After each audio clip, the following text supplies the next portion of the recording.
القادر trust case لگا ہوتا ہے، جیل ٹرائل ہے، تو میں کونسل بھی ہوں، لیگل ٹیم کی ممبر بھی ہوں، تو میری ملاقات ہوتی ہے تقریباً ہر ہفتے میری 6-7 گھنٹے کی ملاقات ہوتی ہے. لیکن جو پچھلے ہفتے جب میں گئی تو بی بی صاحبہ نے مجھے بتایا کہ چونکہ وہ اعتکاف میں بیٹھنا چاہتی ہے تو جج صاحب سے پوچھے کہ یا تو بس ایک ہی دن میں جیسے باقی ٹرائلز ہوئے تھے فیصلہ کرائیں یا ود ہولڈ کرائیں کہ اعتکاف میں وہ بیٹھ جائے اور پھر خیر ہے اس کے بعد وہ کیس ہیئرنگ ہو. لیکن چونکہ ٹرائل میں آنا خان صاحب اور بی بی کے لیے ضروری ہے، ان کی حاضری لگتی ہے، تو جج صاحب نے پھر سے ٹیوزڈے کی ڈیٹ دے دی. دیکھیں وہ ایک گھریلو خاتون ہے، وہ پہلے ہی سے ان کا باہر آنا جانا بہت ہی کم تھا، اور اب چونکہ اپنے ہی گھر میں انہوں نے ان کو روم کنفائنڈ رکھا ہوا ہے. یہ جو کہتے ہیں نا کہ بنی گالا سب جیل یا گھر کو سب جیل بنایا ہوا، گھر کو سب جیل نہیں بنایا ہوا. پورے گھر میں یا تو پولیس ہے یا جیل کے حکام ہے یا اور لوگ ہیں، لیکن جو بشرا بی بی ہے وہ صرف ایک کمرے تک محدود ہے. پہلے تو ان کے کمرے کی کھڑکیاں اور روشن دان سب کچھ سیل تھا، ان کو کوئی بھی ایکسیس نہیں تھی. اب جو ہے نا ان کی جو ہم نے بہت ہی زیادہ کیا، اسلام آباد ہائی کورٹ نے کمیشن بنایا تو اب فورا آئی ڈونٹ نو اس کو میں کیا کہہ سکتی ہوں، لیکن 1 گھنٹے کے لیے کھڑکی کھولتے اور کھڑکی بند کر دیتے ہیں. یہ ایک چیز ہے، وہ اپنے کمرے سے باہر نہیں آ سکتی. وہ اپنے کمرے سے تب باہر آتی ہے جب ان کو جیل ٹرائل کے لیے اڈیالہ آنا ہوتا ہے.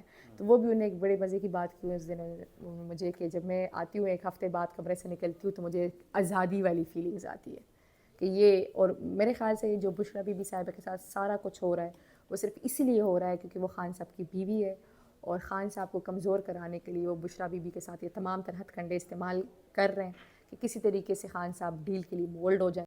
دیکھیں جی، جب ان کا مسئلہ آیا تھا جو ان کو کھانے میں کوئی کیمیکل نما چیز دی گئی تھی تو اس کے بعد تو ان کی کوئی 14-15 دن تک کافی طبیعت خراب رہی، اور اب شکر الحمدللہ ان کی طبیعت سٹیبل ہے. افطاری اور سحری میں اب کوئی مسئلہ درپیش نہیں آ رہا ہے ایسے پرٹیکولرلی کہ میں کہہ سکوں کہ انہیں کوئی مسئلہ آ رہا ہے. خوراک انہیں صحیح دی جا رہی ہے. اب میری کیونکہ خان صاحب سے ہر ہفتہ ملاقات ہوتی ہے تو یہ ایک ایسا اسپیکٹ ہے اس معاشرے کا جس میں خان صاحب بہت زیادہ خود انٹرسٹ لیتے ہیں اور گائیڈ لائنز بھی دیتے ہیں. تو ہمارے جو لنگر خانے تھے اور پناہ گاہیں تھے وہ پچھلے 2 سال سے بند تھے. ہمارا ایک ہی جو ہم بات کرتے ہیں ریاستی مدینہ کی، جس میں کوئی بھی سڑک پہ نہیں سوئے گا، جس میں کوئی بھی بھوکا نہیں سوئے گا، اس ویژن کو آگے لے جاتے ہوئے جیسی میں نوٹیفیکیشن ہوئی اگلے دن رمضان تھا. تو شکر الحمدللہ کہ اللہ تعالیٰ نے ہمیں اتنی طاقت دی اور اتنی وسعت دی کہ ہم نے دوبارہ سے وہ لنگر خانے اور دسترخوان اور پناہ گاہیں کھول دی تاکہ اس صوبے کے غریب عوام کی مدد ہو سکے. جب میں اندر گئی تو ساری پروسیڈنگز ختم ہوئی تو میں نکل رہی تھی، میں بی بی صاحبہ سے ملی، میں نے خان صاحب کو کہا خان صاحب اللہ حافظ.